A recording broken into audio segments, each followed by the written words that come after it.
sharing our stories connects us. Listen and be connected.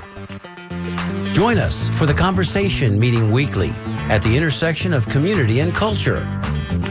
Hosted by Mario Nunez and Joe King Carter. Welcome, welcome, welcome everyone to your Wednesday midday. Absolutely fabulous weather outside.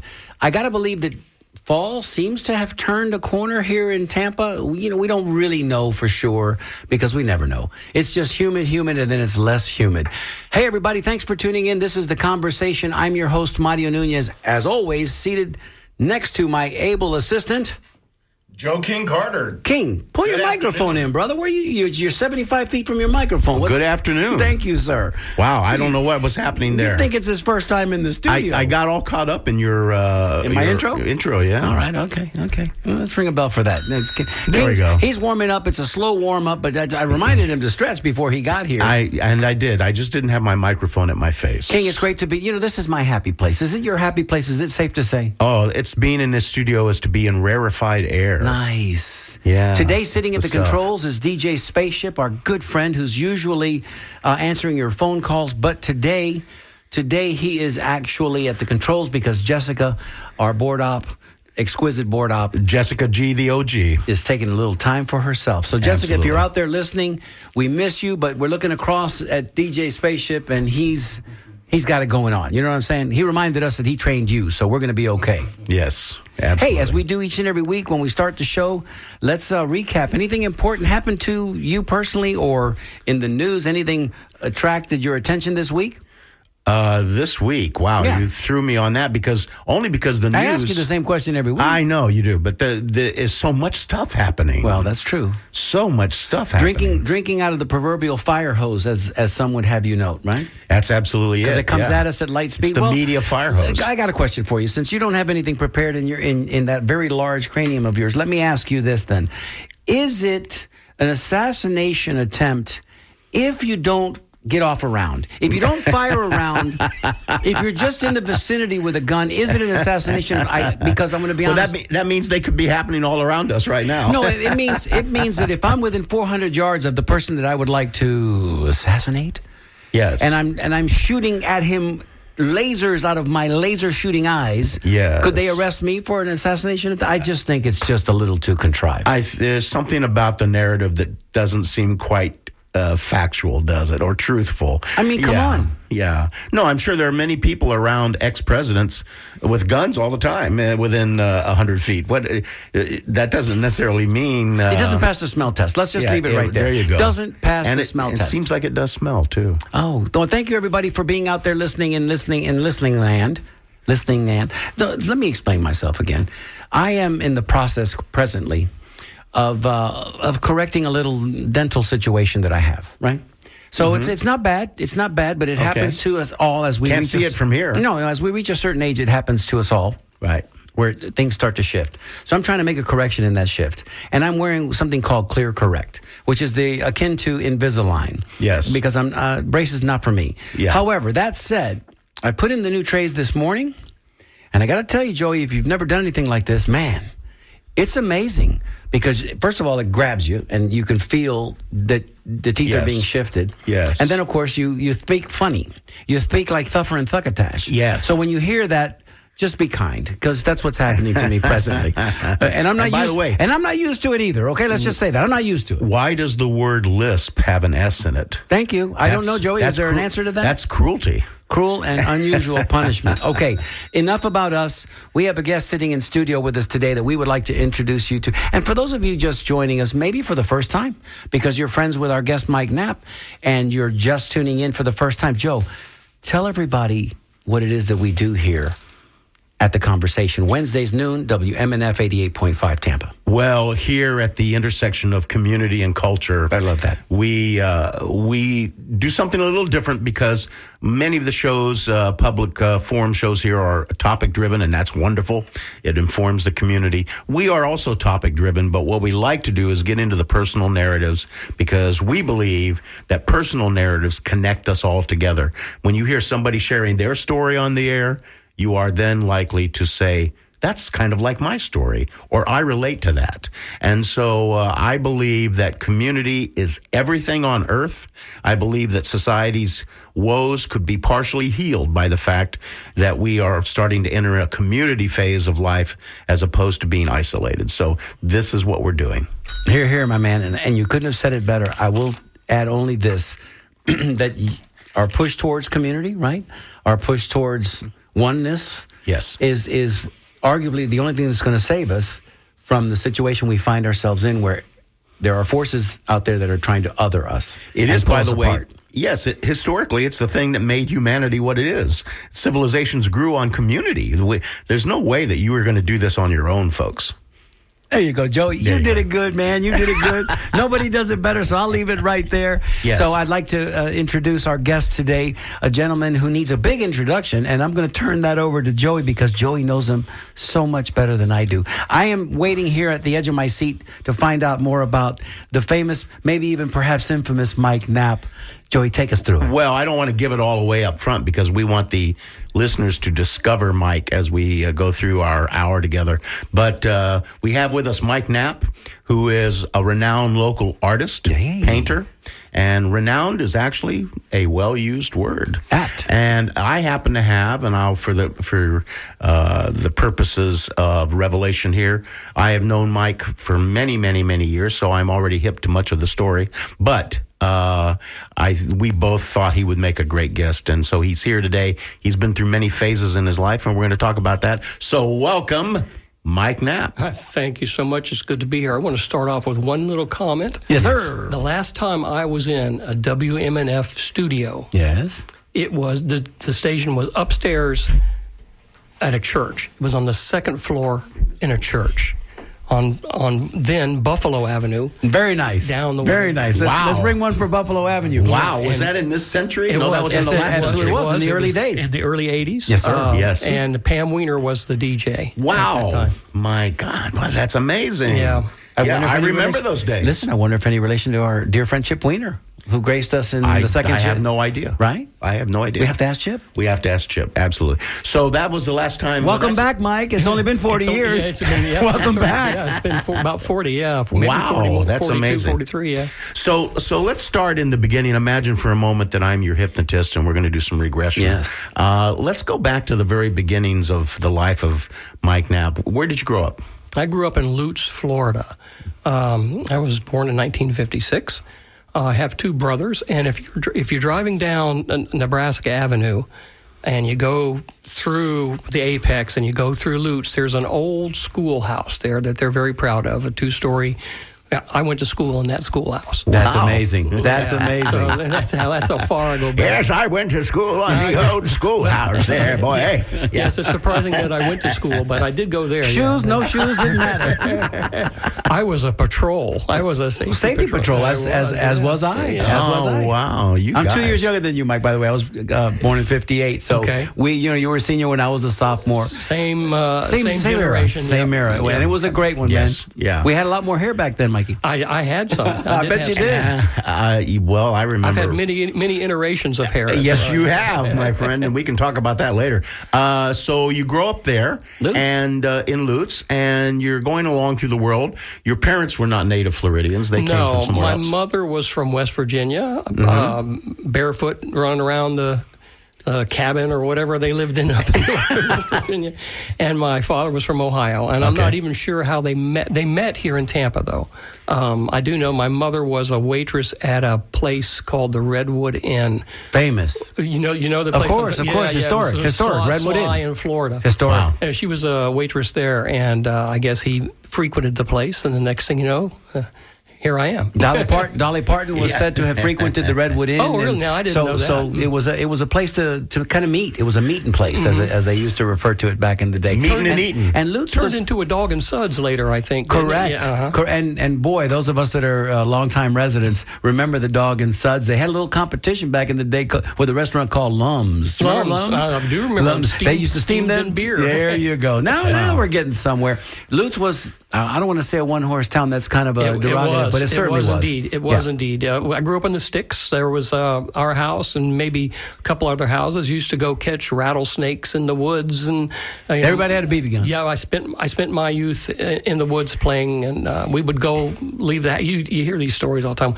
We would leave the house at sunup and not come home until the sun came down. Yeah, until the street lights came on. When the street lights came on, you had to come home. We didn't have any street lights. That's true. That's Lutz. That's the story of Lutz, y'all. Yeah, we didn't have any Go street down to lights. the fishing hole, and my father would come out on the back porch and whistle and really loud, and we knew it was time to come home. It's time to get Daddy's whistling. It's time to come home. You said two siblings, two brothers? I have two brothers. Okay. Mm-hmm. Any cousins named Knapp in the Tampa area? Because I went to school with a Darby Knapp, and she had a younger brother, Chip Knapp. No. Okay, no relation. I'm sure. Well, I'm Maybe sure cousins? they're related somewhere back in the back. There you go. No, I don't know them or anything like that. There you but, go. Yeah. Right. So now you're growing up out in Lutz, and you're going through high school, and you're doing your thing, and you are today a very well-known artist and successful at many levels. When did you, because I'm an artist as well, and I know this story is always unique to each person, when did you realize that you were had this ability to be an image maker, and when did that start happening? Oh, you'll like this story, Joe. I was painting signs, and so now you're out of high school? I started painting signs when I was in high school. I worked at a grocery store chain. It was called U-Save. U-Save? Come on now. Come on now. And I was working, bagging groceries like every other young man at the time. And Right. I made a couple of signs for the produce department. And one of the supervisors came through and he said, "Wow, who made these signs?" Next thing you know, I'm painting signs. All the Son, for the you've whole got chain. some talent. Yes. Yeah. That's so I was discovered, and I painted signs for the whole chain. I started doing their newspaper ad layout. This was back when we had to cut pictures out and glue them down. Of course. Yeah. Cut and paste. Cut and paste. And we hope that you were properly compensated, because back then, I know you weren't. No. They took advantage of your youth and inexperience, but at least it gave you the opportunity to realize, wow, there may be something to this. I was compensated more than a bag boy. Okay. That way. So it was great. I worked at the U-Save downtown. There was one downtown. I'm sure Mario remembers that one downtown. And I worked upstairs. They had an upstairs there, and they had all the sign work was done there. And then they moved out to Adamo Drive, and I was out there. But and so you're now 19? Yeah, maybe. I met Jimmy Dean. Oh, wow. Big Of Jimmy Dean's Whole Hog Sausages. Yeah, but that's him. He was launching the sausage product. Isn't that great? When I was working at U-Save, Wow. yeah. Wow. That's so long ago. These things come back to me in my... We're dating ourselves a wee bit. Yeah. That's okay. But, you were saying, Joe, that so I was painting signs. Yes. And at a point that I was living on 127th Avenue and Nebraska, 127th and Nebraska. That's It's right not there. a very good Sulphur neighborhood. Springs area? Yeah, no. A little bit north. Yeah. Up by USF. They call And it this is where I met Suitcase Mike, City. actually. And that's where I'm going with it. There you go. Joe came by and saw I was called Michael the Anglo. And Did you live up to that reputation, Mike? no, I don't know. Joe came by. He was doing a project for the Tampa Museum, and it needed some hand lettering. That's and right. He said, "I'll see this guy. He's working out. I was working out of a garden shed." Oh, my. And he stopped by and he said, "I've got a project for you." So I met Joe, and Joe was the one that actually told me, "You're making art here." I don't know Mike. if This is special. He's giving me credit. Yeah, he I'm said- just... Validation, baby. amazed, Validation. amazed, You yeah. are making art. Yeah, that's right. And Of I course said, you were. Okay, and because I was doing, you say so. I was doing other stuff besides the sign painting. But he was saying, what you're doing, it's art. It's and so I hadn't even thought of it that way until Joe had kind of Now, pushed me in that Allow direction. me. So what happened was that I was designing a children's exhibit at the Tampa Museum, and we needed, this is before vinyl cut was really popular, and so I needed a sign painter that could be creative and also could use a Greek key for the font, okay? And because we had all these panels all over the wall with explanations of how to play the game. Many panels. Many panels, yeah. And this was to enhance the connection between children in the community and the antiquities collection that the Tampa Museum has. So I went out into the world looking for a a sign painter, and I just started driving to sign painting shops, and I'd meet these old guys who were painting signs in a garage or a building, and I went to one guy, and he said, I told him, and he says, yeah, no, I'm not interested in doing that. That don't sound like something I want to do. He says, but you know the guy that might be interested in doing this is this guy down the street there. He's called Michael D'Angelo, and that's how... D'Angelo? Yeah, and the Anglo. Yeah. And I said, oh, okay. He says, yeah, he's kind of that kind of guy. And so... You must have been talking to Mild Bill. It might have been. I don't remember. It might have been Mild Bill. And so I went down and I did. And what happened in that relationship was Mike and I both learned something, because I developed a huge appreciation for sign painters. Sign painters, which has increasingly maybe become a lost art. I don't know. Someone's painting. I think it's coming back. Yeah, I was just going to say it's coming back. I remember. Thank you, Banksy. Sorry. So Mike is sort of downplaying the position of his life, but I go to his house, and there's his house, and he's got a little MGB or some kind of little sports car, and he's painting, and we're talking, and he's telling me what he does, and he says, well, I'm getting ready to finish up. I'm going to go. I'm driving over to Orlando to do something. I go, it's 2:00 in the afternoon, and I go, well, blah blah blah, and he starts telling me how much money he's making painting these signs, and I was like, oh my God. And I remember I said to him, if you just did this 8 hours a day, you'd be rich. And he said, you sound like my father.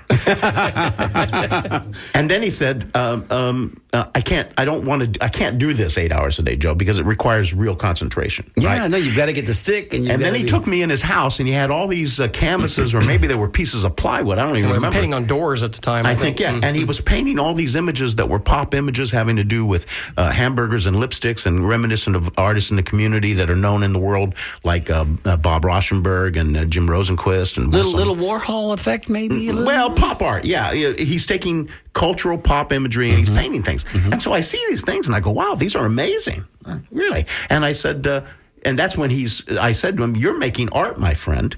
And I believe from there, you went back to school. I did. I went to, I did a few classes at HCC, and I went over to USF and did a couple of courses there with Theo Wuchik, who was a pretty well-known artist in the...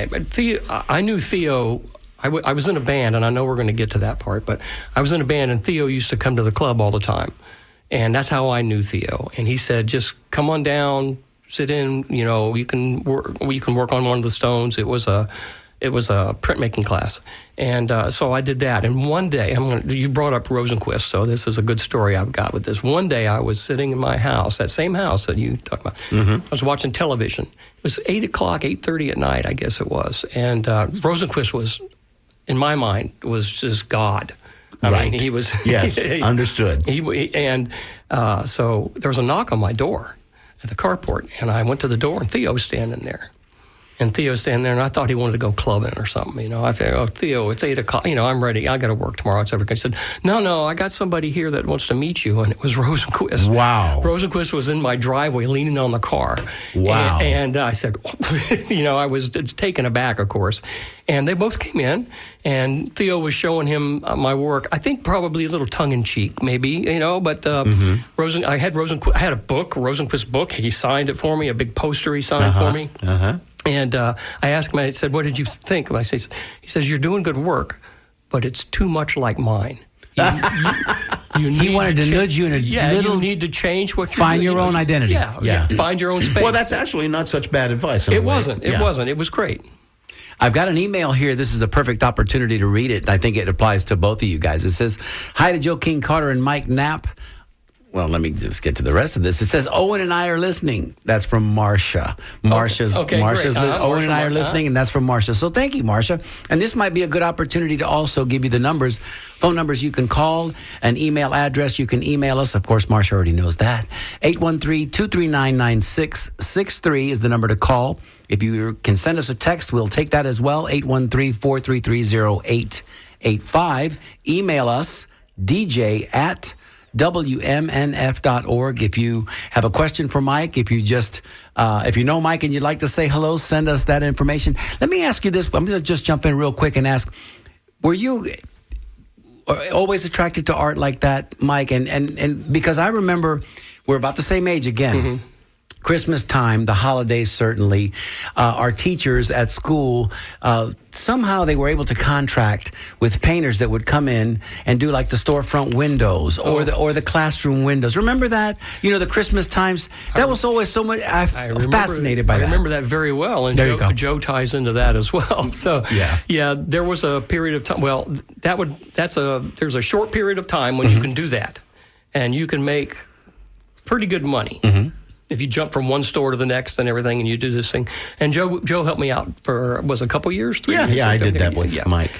And but I've been attracted to art ever since I was very, very young. When I was 5, 6 years old, I was drawing Tony the Tiger and whatever it was my parents realized that when they looked at my artwork, that at that age, it looked like Tony the Tiger. It didn't look like, So they knew that there was something there, and they were very encouraging. So your hand and your eye always worked pretty much in concert. Did you ever take, again, same age, did you ever take advantage of the offer on the back of the Reader's Digest? Can you draw this? And then send that picture in, and some artist at wherever it went to, New York somewhere, was evaluating it and send it back to you. I did that one time. I remember doing that. It was like a sailor. He had a watch cap on, and it was a profile image. Was it Lucky the Leprechaun? Because that's usually who it was. In this case, it wasn't. But, you know, I think it is an innate skill that either you kind of have it, or you kind of don't. You can develop it, but the real cartoonists, the real artists, they just kind of have that. I think that Joe and I have had this discussion before. I think we're in a little different place on this. I think that there's a special force, if you will, that an artist has that enables him to. You can teach someone how to draw. You can teach them the methods to move their hands and to make everything. I don't think you can't teach them to see. And I think that an artist sees something on a blank sheet of paper that's not there, and then they can turn around and make it be there. And I think that that's the difference between an artist and a technician. I think this is more. That's beautifully said, you know. Plus, also, there's really, we don't know yet what's really locked in our DNA. And I do think that some people have a kind of gift. I think everybody. First of all, I want to say in a larger egalitarian sense, I think everybody's creative. I think everybody has skills. Everybody has talent.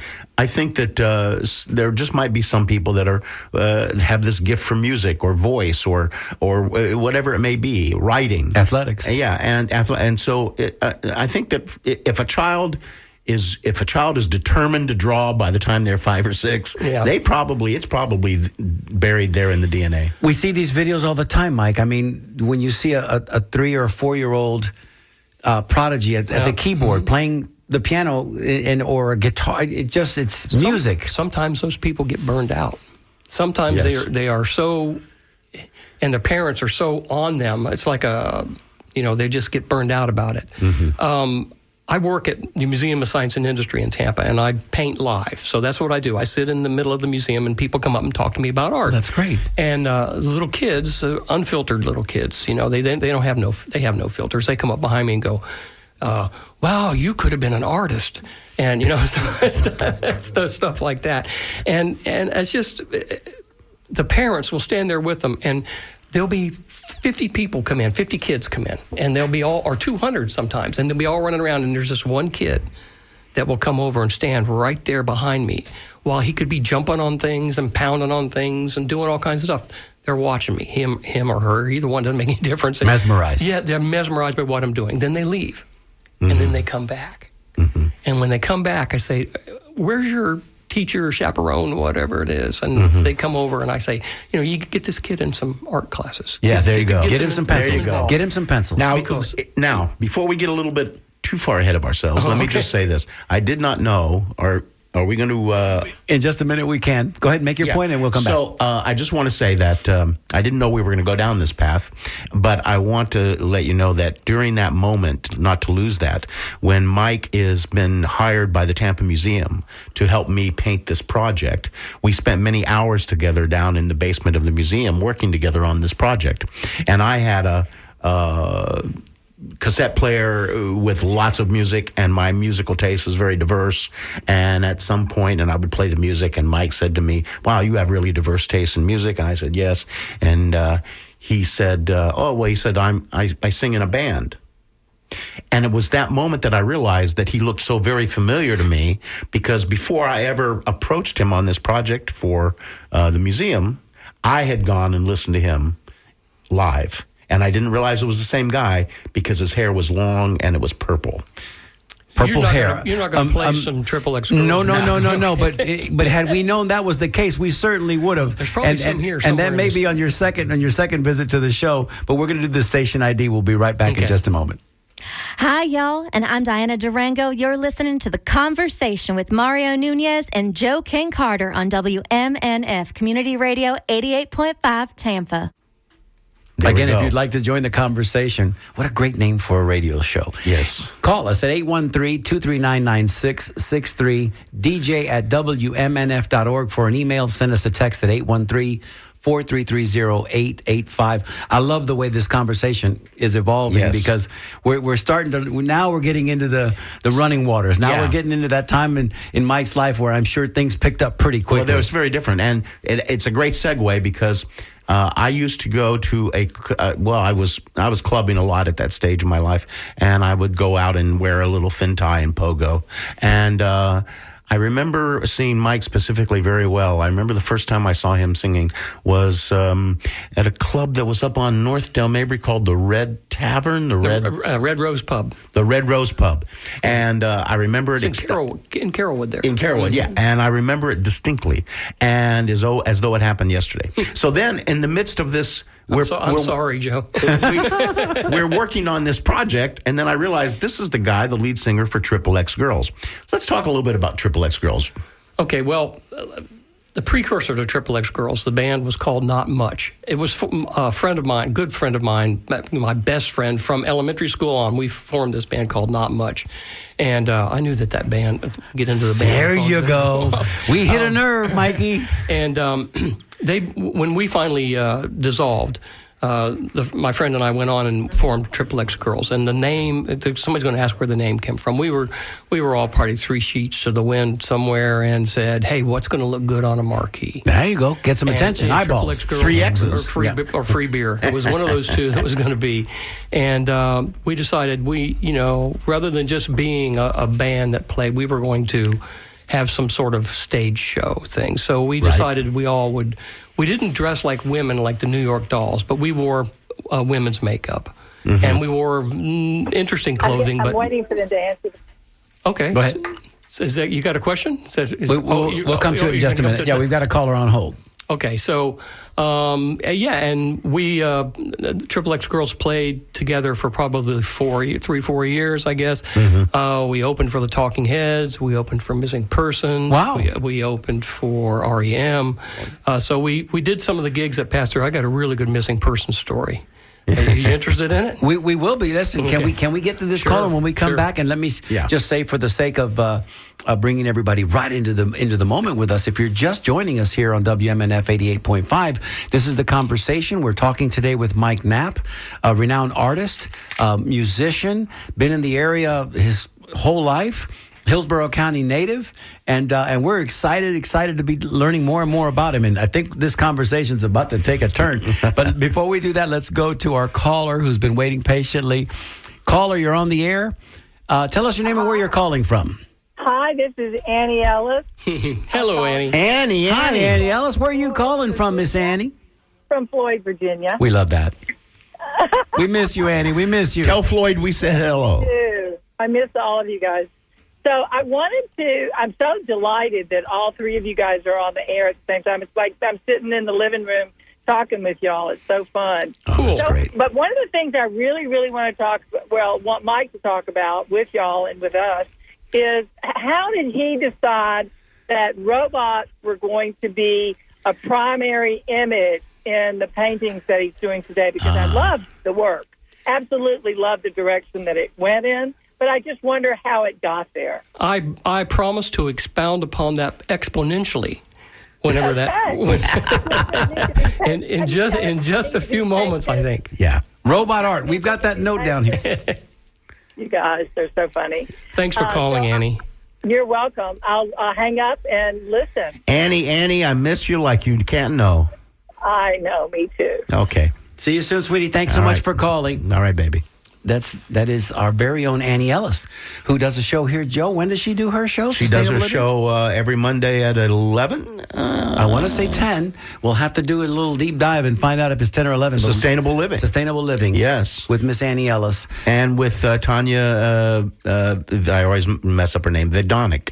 There you go. Yeah. So let's ring a bell for Yeah, that. So yes. we're going to go back to the story just before we took the call from Annie. Missing Yes. persons. Missing if anybody persons. remembers Missing Persons, they had the drummer was from Frank Zappa's Mothers of Invention, and his wife, who was known to wear fish bowls on her chest. And she was very do you remember this? She was a very sexy woman. Yes. But you know, she was the eye candy that got them, I think, the recognition that they were consummate musicians, all of them. Yes. So we were supposed to open for them at the Tampa Theater, and we opened for them, and they didn't show. They were truly missing persons.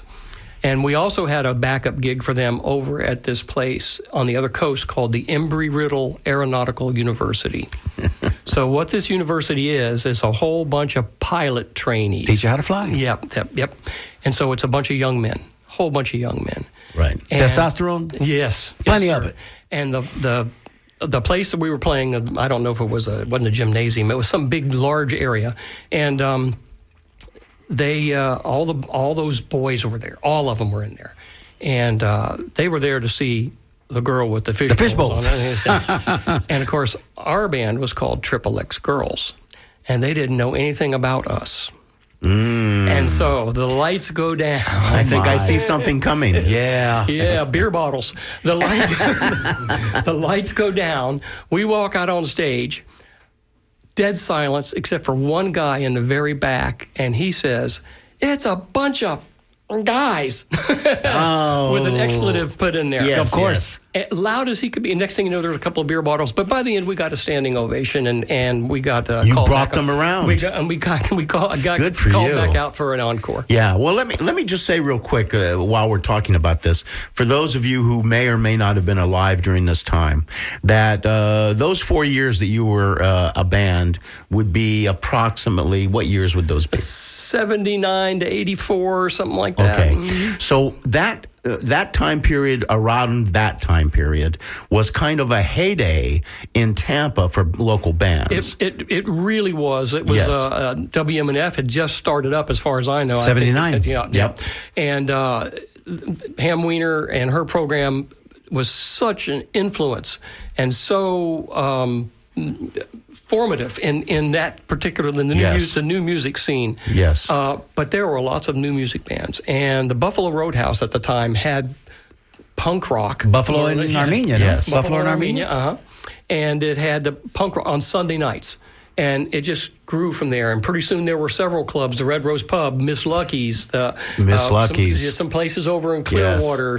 So pretty soon there were enough bands to fill all these bars. And let's play a little quick game. How many of those band names can you remember? Can you throw some I out? can look at Zenith Nader, A New Personality, The Fanatics, Wampum Org. Wasn't the Sea Snakes? It's Impotent Sea Snakes. Impotent Sea Snakes. Impotent Sea Snakes. What a great name for a band. Our Yeah. drummer went on to be the drummer in the Impotent Sea Snakes. Right. And our guitarist went on to be the guitarist in the Pink Lincolns. And the final bassist we have is a well-known local musician named Robert Wegman. And Right. so he's up there in the Tampa music scene as well. Right. So everybody continued it on, but me. I did it. Well, you had a Been there, different. done It's in that. your profile, and you moved on. You had a different calling. But if I remember correctly, Zenith Nader, who I saw several times, reached a kind of level of they were almost right there, Nationally recognized? kissing the national scene. Yeah, Yeah. we got close to being signed. Right. I mean, it was, I've got a stack of rejection letters. We got close to being signed. A New Personality actually changed what they were doing, went out to California and did get a national, the key members of the band, the two brothers, they did get a national contract. Uh-huh. So, and it's not all wine and roses. Right. Let me put it that way. So you were part of a scene, and a scene is really important to the arts locally, whether it's a music scene or an art scene. I once had someone who was very prominent in the art world tell me that what would put Tampa on the map would be to have a movement, as she said. You need a movement as the various movements. Now, I'm not sure that's true today, but at that point, we all know in the parade of the history of art, you have the abstract movement, you have the pop movement, right, and so on and so whatever.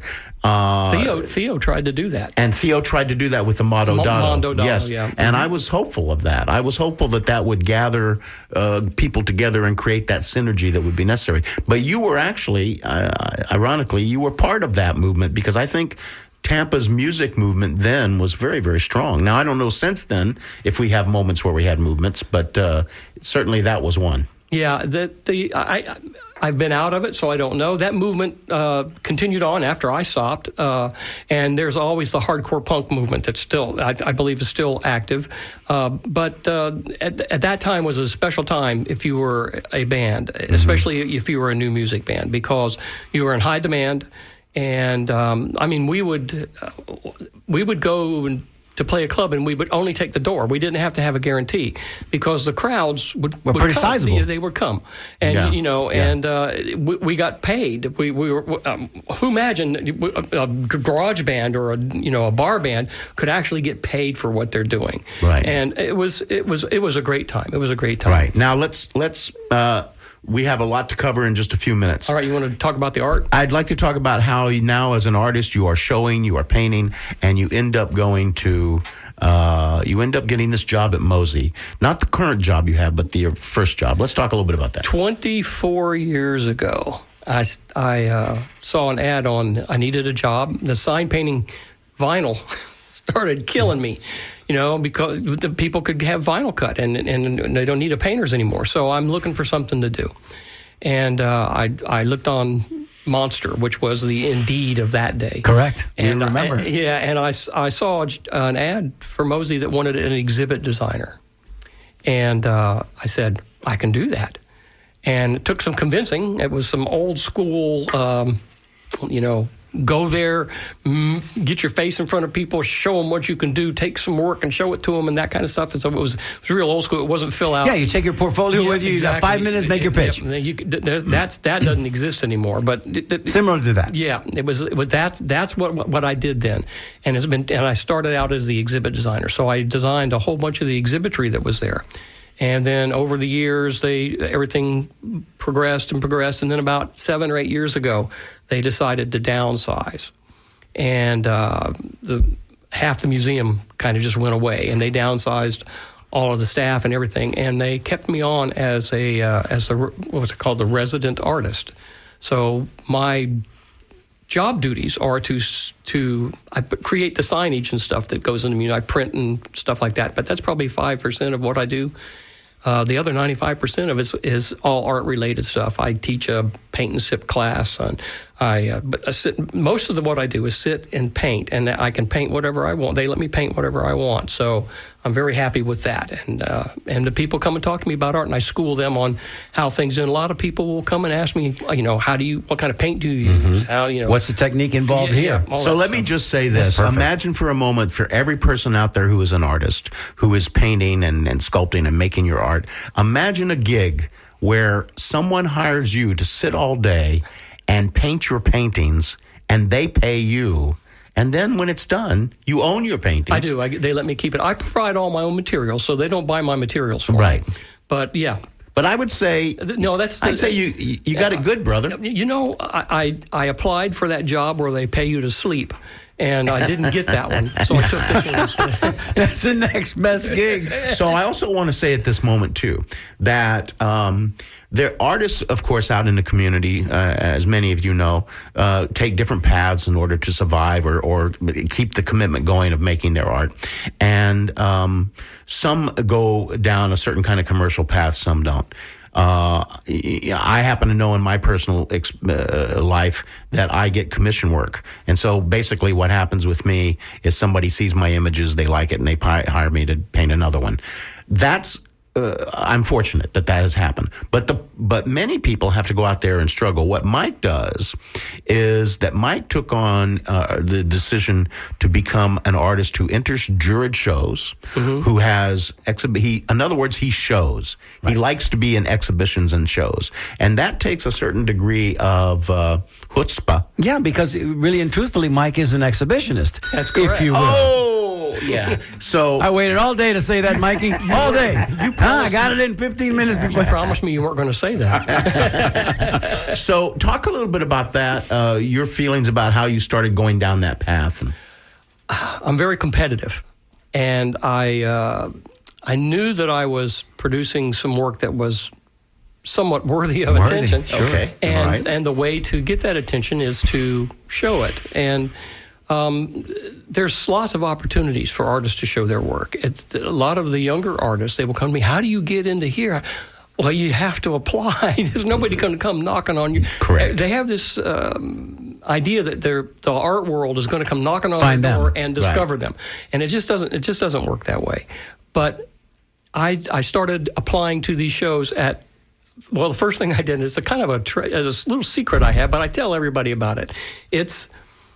There are so many community art centers all over the state or the country, even for that matter. Each city's going to have one. There's one in Manatee County. There's one in Pasco. Yeah, there's all these Polk. community art centers. Sure. They have art shows.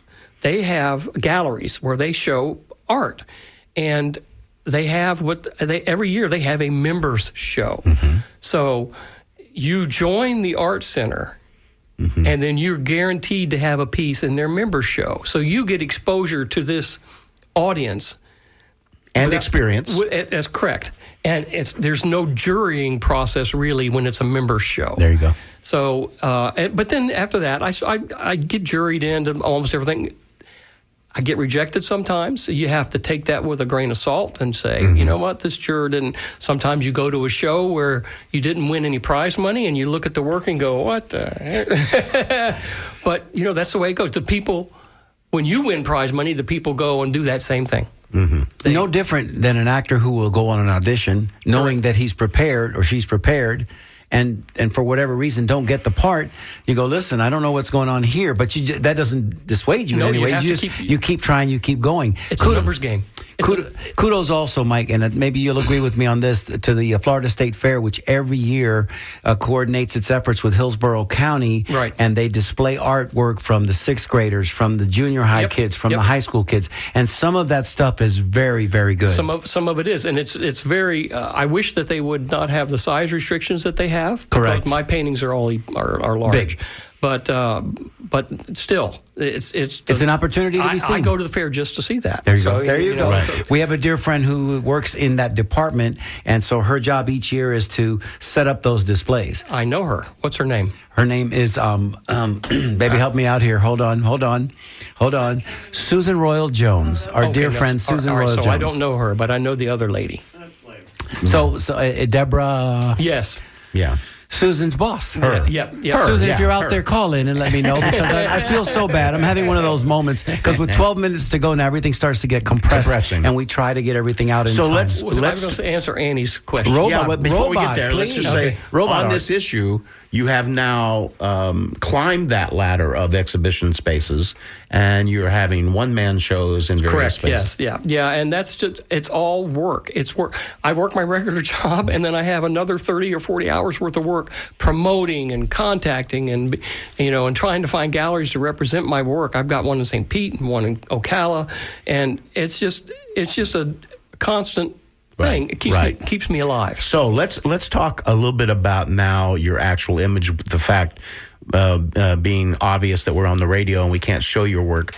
Let's talk about your imagery and your history with pop imagery and how that's led to Robots. Okay, so I've always been, from my time with the grocery store chain, putting together imagery, ladies holding a ham and things like that. It just I was a dozen eggs. Yeah, or standing in front of a refrigerator. I've always been interested in the pop imagery, of course. And so it's just it's bold, it's colorful, it speaks right away. I mean, you don't, and it's it just And it sort of makes a social commentary It about does. You us can- as a consumer culture. You can make it, and you can make Sure. it make even more of a social commentary if you work at it a little bit. Yeah. So how I got to the robot thing is, I went to the grocery store one day, and I bought my groceries, and I went out and I was loading them in the back of my car, and I realized suddenly it just all went off over my head, and I go, I have not interacted with a single human being the entire time I was here. Mm-hmm. And I said, how many other experiences, human to human exchanges, have been degraded or eliminated Replaced. by technology? Right. So I started using the toy robots as a metaphor for technology. And by the way, these are for the most part, I believe, so the audience knows, toy robots that would be the kinds of robots that we would Played with when associate we were with. young. Is this the Will nine- Robinson? Will Robinson. Well, more Lost in Space. Will Robinson. No, even more before like that? toy. Like a wind-up. 1950s. Yeah, like you wind up and you go, dang, dang, dang. Yeah, of course. Those kind of square, blocky, Take me to your leader. aesthetically just wonderful. Right, With they all are. kinds of doodads all over them. Yeah, and so I started using those. And so I did a couple of paintings like that, and they were all color. And then I said, what if the scene that I put them in was black and white? Or it's not black and white, it's a gray tone. Right. Yeah. So what if I did that to sort of illustrate the time period when the technology began invading our world? Because right after World War II, Correct. there was a lot of design, all of technology from the war had to go somewhere. Next thing you know, we got toasters that look like Buicks. you know? Microwave It's like- ovens. Right. yeah. And so you have all this stuff, all this technology, and it made our life easier. I mean, I have a phone. I mean, but it takes away stuff too. I mean, Yes. and you got that balance of, does it make it better enough to warrant take? When's the last time you've been in a bank? One of my paintings has got a picture of there's a teller, and the painting's called No Telling, and the robot is the teller. So, and I remember when All Day, All Night, Marianne. I don't know if you remember that ad. Of course, all day, all night, Marianne. Okay, so and that was a teller machine, and Right. I remember when that happened, and I said, it's not going to be long before that was free at the time. Not going to be long before they start charging you to use that. Yes. Because Yes. it's going to be so convenient. Things come into your life, they make your lessen your load or whatever it is. But they also disconnect Then you us. have- and disconnect us, and then you have to pay for it. And you have been working with this particular line of imagery for a little while, right? About 2 years now. About 2 years. Yeah.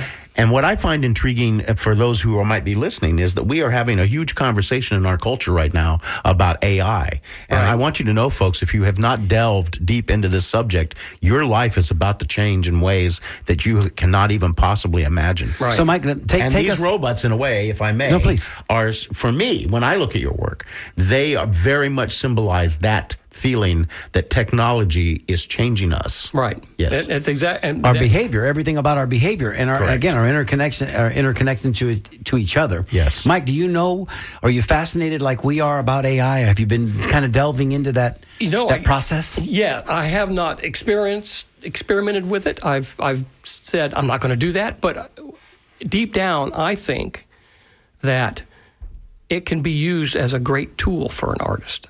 I think an artist can say, type, hey, show me this, blah, blah, blah, blah, blah, blah, blah, and then it will show them that, and then they can in turn interpret that in an analog way on a Right. painting or something Yes. like that. Almost So have to do a deconstruction. Because Right. everything is a And then- source. That's true, and thank Everything is a source. And thank goodness for open source. Can I read a quick email, guys? Yes. I want to read this email because the listener took the moment to send it in, and it's my responsibility to honor that time. I want to thank Mike and Joe. I want to thank Mike, and Joe will likely concur for turning both of us on to acrylic pens. Joe and I were working on a large diorama, 14 by 20 feet, and using small paintbrushes for the details, and it wasn't working. Certainly not at the speed to make the deadline. Those pens were a huge difference. Thanks again! Exclamation point. That's Don't David. tell me who it was. I know it was David Audette. It absolutely was David Audette. Thank you, David, for sending in your email. And by the Thanks, way, David. yeah, and let me just support that. It's amazing, but such a small thing. But I had not worked with acrylic pens before, and it is a game changer in your artwork for control. You know, I use it a lot. My robots have these panels on them that have a lot of fine line detail in there. I use a lot of tools, templates, Right. T-squares, triangles, all kinds of things, and a lot of paint pens. Yeah. Got another email here, guys, real quick, and this always happens. We get By the our way, emails, thanks, David. Thanks. Emails towards the end of the hour, and our phone calls come in usually late, but that just means they're listening. And by the way, I want to correct you, Joe, because you said something a little while ago when you said, and let me say this to those that might be listening. Excuse me? You buried the lead there, sir. They are listening. They are listening. Okay. Those of you that are listening. I hear you, yes. I remember these guys. This is back to the music commentary. I remember these guys. WMNF used to play the song Ape Caca, Ape Shh. It was called Ape's Hit. Yes, that's it. It says Ape's Hit. Caught a great show at the Buffalo Roadhouse with Charlie Pickett and the Eggs with Voodoo Idols opening Good Times. So I'm trying to see who signed that. Didn't get a name with it, but thank you for sending that email. I'm sure that you did make Mike smile. I'm looking at him. He's smiling. Yeah. Sometimes I will be in public and someone will say, "Aren't you that guy from Triple X Girl?" Amazing. This is 40 years past. Yeah. And a lot of hair ago. I don't look anything like that guy. Yeah. But that's pretty cool. Yeah, So I guess. I just, in my lay artist, and again, art is art, Joe, as you said earlier, and it manifests itself in many ways. I've always been attracted to those boardwalk, midway type of paintings that, the sword swallower and the bearded lady and all that stuff. The circus art. The circus Sideshow. art. Sideshow. There you go. And it just, to me, that's always Oh, it's been great imagery. It is. And I think it's just cool. Usually painted on canvases that hung, tarpaulins that hung along the midway, and some of that stuff is It's very expensive valuable. now. It's very I valuable. would get collectible, very collectible. strangely frightening and That's weird. true. Yeah. The headless lady. Well, we've got a caller, guys. Let's go to the caller real quick because we're almost getting close to the end of the time here. And caller, we see you there. Tell us your name. Hello. Tell us your name and where you're calling from, and if you could make it quick, we appreciate it.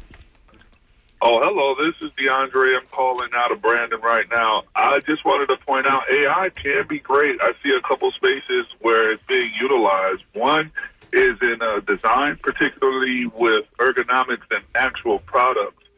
The AI can actually help design things for spaces in ways we wouldn't normally conceive as individuals. And then, in addition, there is law, and essentially it can find precedent or structure cases based off of information provided to it, assisting lawyers out there. If it's anything like rideshare, I don't know if they might have more time. But, DeAndre, we're almost up against a hard clock, a hard out, but thank you. We got the gist of it, and thank you for always listening, my brother. Thank you, for DeAndre. always calling. He's right, though, and it's like everything else. When a new technology is on the forefront, we have to figure out a way to kind of. Sometimes you have to rein it in. Yeah, you got to regulate it a little bit, or otherwise. Moves elsewhere. Well, quick. as Mike said to me when I asked him early on about sign painting, Yes. he said there will always. I said, is vinyl going to run you out? Our computer's going to run you out? There's always And I something remember else. this. He said, there will always be somebody that needs a sign that says tomatoes 3 for $1. And I love that. Can we still get tomatoes 3 for $1? No. I don't know. That's up for grabs. Listen, we're almost out of time. But I also wanted to make an appeal to let everybody out there listening that we came so very close to making our goal 2 weeks ago. Yes. During fundraising. We are just $140 away from making our goal. So if there's anybody out there that can help us achieve that, $6 a month from 2 people in our circle of friends will do it. One person with $15 a month would do it. I mean, just $140 if you'd like to call in and I'm in or for go. 50. There you go, ladies and gentlemen. There We've we got go. 50, so Thank that means you we only very need much. 90 left. $90, ladies and gentlemen. Anybody that can help us, Please, we certainly are the new appreciate it. kids on the block. Let's not look back. Mike, we've got a T-shirt for you for your $50. appreciate Partner, that. I meant to bring it today, and I left the house in such a hurry. It's at home, but we promise we'll get together for a cafe con leche. Okay. I'm so grateful to have met you, Mike. Thank I know you. Yeah, it's wonderful. it's great meeting you. I know that you've been a dear friend of Joe's for so long, and we'll have you back. Mike Okay. Mike Well, is a special guy. We'll have you back for sure. Joe, any closing comments? This has been wonderful. It's for me personally, it's been wonderful, and I hope it's translated to something very interesting for our listening audience. And I'd like to make a pitch to you, Mike, as well, because I think the interesting thing about our show today is that we've certainly introduced you to a whole new audience, but you've got such a portfolio of work. I do another little enterprise called the Tampa Native Show, which is kind of it's a TV enterprise. So that's the visual component. Boy, if you could come sit with me and have a conversation on there, we could show some of the things that we've talked about. Do you have a website? I do. MichaelKnappArtist.com. There it is, ladies and gentlemen. The sense. great Michael Knapp is gracing us today here in studio. We hope you've enjoyed today's show. It's been wonderful having you there. Again, as always, you're listening to WMNF. Thank you, everyone. Tampa.